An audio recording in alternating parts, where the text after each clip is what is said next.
Assalamualaikum warahmatullahi wabarakatuh. Halo teman-teman semuanya. Pada kesempatan kali ini, kami akan menyampaikan materi mengenai analisis data penelitian, kuantitatif dan kualitatif.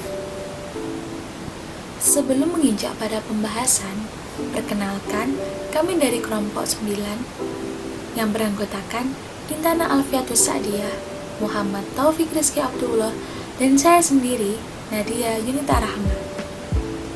Nah, sebelum kita membahas materi kali ini, yuk kita berdoa sesuai dengan keyakinan masing-masing. Berdoa mulai.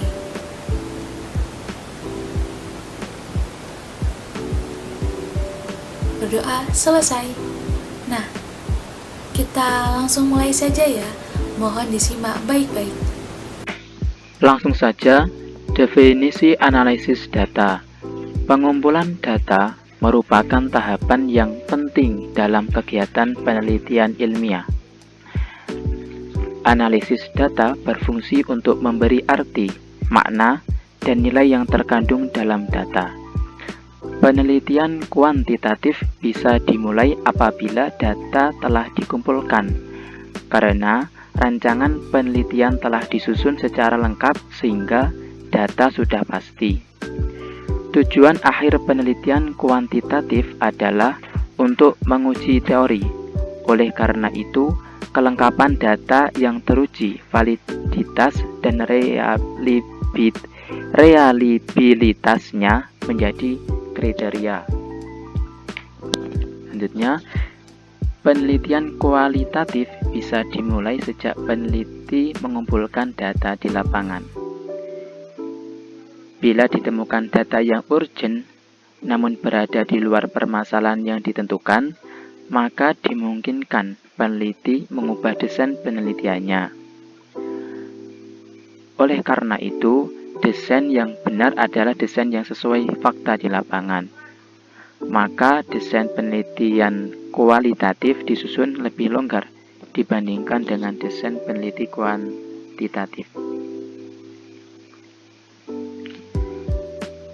Kerlinger, tokoh penelitian kuantitatif, mendefinisikan bahwa analisis data memiliki banyak kegiatan: kategorisasi, mengatur, memanipulasi, menjumlahkan, mentabulasi data yang diarahkan untuk memperoleh jawaban.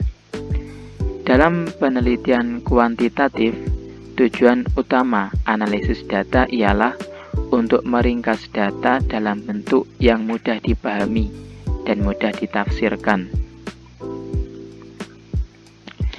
Bogdan dan Briglen, tokoh penelitian kuantitatif, mendefinisikan bahwa analisis data merupakan proses mensistematiskan apa yang sedang diteliti dan mengatur hasil wawancara. Dalam penelitian kualitatif, tujuan utama analisis data ialah mencari makna di balik data melalui subjek pelakunya. Oleh karena itu, peneliti harus paham apa yang harus dilakukan. Proses menyiapkan data. Data yang dianalisis adalah seluruh data yang berhasil dikumpulkan dari berbagai sumber data. Proses analisis data ialah tahapan yang dilakukan dengan memproses data mentah menjadi data yang siap dianalisis.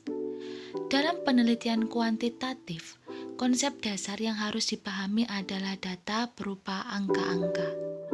Untuk menjadikan semua data menjadi angka, maka diperlukan skala pengukuran. Dalam penelitian kualitatif, data yang diperoleh adalah data seperti apa adanya. Data masih asli dan tidak berupa angka.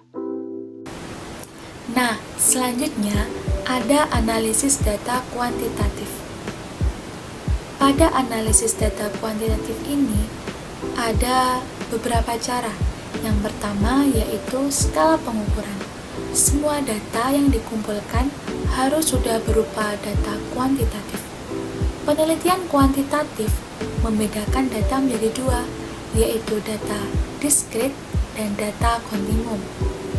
Nah, data diskrit yaitu data yang terpisah, tidak dapat bergabung sehingga bisa langsung dihitung. Data ini juga disebut dengan data nominal. Selanjutnya ada data kontinum, yaitu data yang mempunyai jenjang. Ada 3 skala pengukuran untuk mengukur data ini, yaitu skala ordinal, skala interval, dan skala rasio. Nah, ada macam-macam skala pengukuran berdasarkan keakuratannya.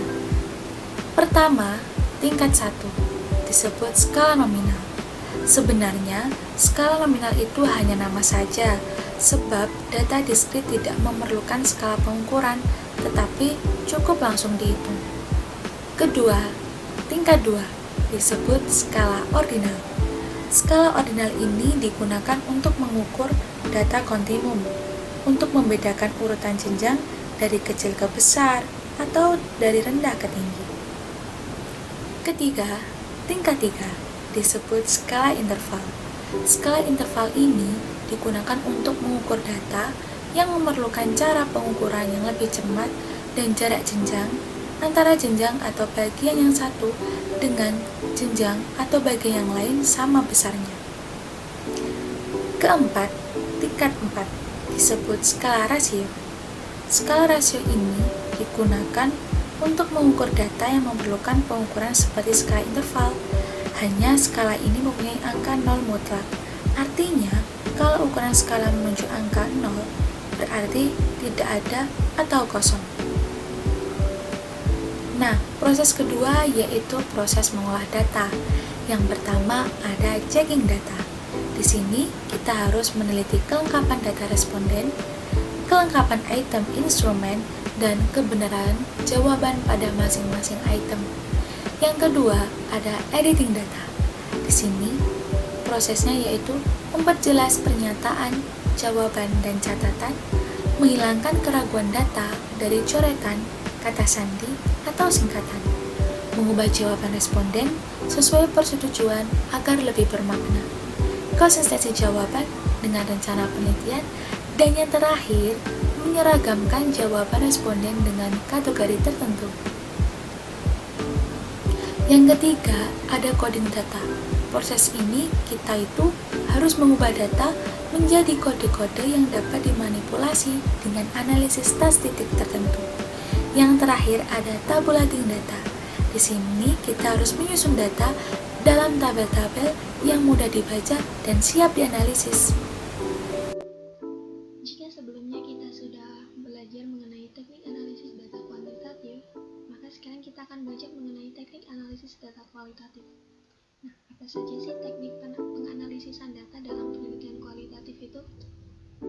Nah, yang pertama adalah mereduksi data. Reduksi data ini adalah pemilahan data yang menjadi objek formal dari teori yang digunakan untuk membedah suatu fenomena tertentu. Tujuannya adalah untuk menyederhanakan data dan memastikan bahwa data yang diolah tadi tercakup dalam skop penelitian, di mana di dalam skop penelitian inilah permasalahan penelitian berada. Nah, setelah data direduksi dan memastikan bahwa data yang digunakan adalah data yang tercakup dalam skop penelitian, langkah selanjutnya adalah mengabstraksi fenomena. Abstraksi fenomena ini adalah usaha membuat rangkuman inti, proses, dan pernyataan-pernyataan yang digunakan untuk menyusun proposisi, kategori, konsep, atau variabel baru. Abstraksi tetap dipertahankan selama tidak ada data baru yang mengubah inti dari abstraksi tersebut. Dari abstraksi tersebut, peneliti dapat mengidentifikasi komponen-komponen teori yang ada dalam suatu fenomena. Nah, apa aja sih komponen-komponen teori dalam suatu fenomena ini? Nah, ini dia datanya. Yang pertama adalah proposisi. Proposisi merupakan hubungan antar variabel yang mempunyai arti dalam mencapai tujuan. Hubungan ini bisa dirumuskan dalam hubungan atau korelasi biasa, hubungan kausal, atau bentuk lain. Biasanya dirumuskan dalam bentuk hipotesis atau tesis. Yang kedua, klasifikasi. Klasifikasi ini bisa berdasarkan fungsional, jabatan, posisi, atau tugas. Yang ketiga, konsep. Konsep merupakan abstraksi dari sekelompok gejala dan memungkinkan untuk membuat generalisasi dari gejala-gejala yang mempunyai ciri khusus. Konsep dibedakan menjadi dua, yaitu konsep yang observable dan konsep yang konstruk. Yang keempat keempat adalah variabel. Variabel ini merupakan komponen teori yang paling dekat dengan data. Nah, selanjutnya model analisis yang digunakan untuk memahami komponen-komponen yang ada dalam fenomena menurut Ian Day 1955. Yang pertama, deskripsi. Pengembangan deskripsi yang teliti dan komprehensif tentang fenomena yang diselidiki sangat berpengaruh pada pemahaman komponen-komponen dalam fenomena. Yang kedua adalah konteks. Konteks ini sebagai alat untuk memahami tingkah laku situasional serta memahami sosial dan historis secara lebih luas. Yang ketiga, intention. Peneliti perlu memperhatikan maksud dan motif dari subjek penelitian tentang penyusunan konsep-konsep tingkah laku. Selanjutnya, proses. Mengidentifikasi proses untuk memperoleh pemahaman tentang suatu fenomena yang juga diperlukan dalam memahami komponen-komponen dalam suatu fenomena. Selanjutnya, klasifikasi data, yaitu memberikan informasi tentang ada atau tidaknya kesalahan dalam suatu penelitian. Dan yang terakhir, making connection, dengan mengetahui berbagai bentuk hubungan antar variabel dan antar konsep secara tidak langsung bisa mengidentifikasi mana sih yang merupakan fungsional, mana hubungan klausal, mana hubungan interaktif, dan sebagainya. Bisa juga digunakan untuk menentukan proses mengapa fenomena itu terjadi. Selanjutnya, perbedaan. Perbedaan khas antara penelitian kuantitatif dan penelitian kualitatif ini adalah pada teknik analisis data yang digunakan. Teknik analisis data kuantitatif menggunakan statistik dengan mudah dilakukan apabila data sudah siap. Jika ada data kualitatif, untuk memperjelas angka-angka olahan hasil statistik, bisa menggunakan teknik analisis kualitatif secara deduksi, induksi, dan reflektif. Sedangkan pada penelitian kualitatif hanya menggunakan teknik analisis non-statistik, karena data seluruhnya adalah data kualitatif. Nah, demikian tadi pembahasan mengenai analisis data penelitian kuantitatif dan kualitatif yang dapat kelompok kami sampaikan. Kami mohon maaf apabila terdapat kesalahan dalam penyampaiannya. Sekian dari kami. Jika ada pertanyaan, silakan disampaikan melalui kolom komentar. Wassalamualaikum warahmatullahi wabarakatuh.